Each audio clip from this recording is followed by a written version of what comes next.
আসসালামু আলাইকুম। আমার পেশেন্ট সিয়াম।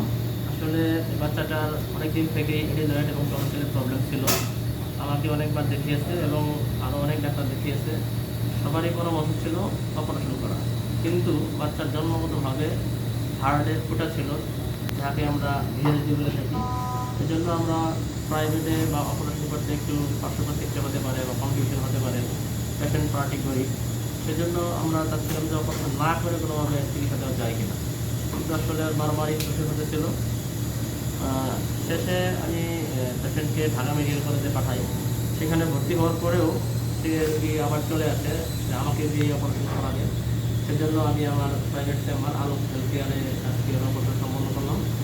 আল্লাহ রহমতে অপারেশন খুব সুন্দর হয়েছে। এখন ধরা পরিচয়তে সুন্দর করে তার জ্ঞানটা ফিরে আসে এবং বাচ্চাটা সুস্থ হয়ে স্বাভাবিক জীবনে ফিরে আসতে পারে।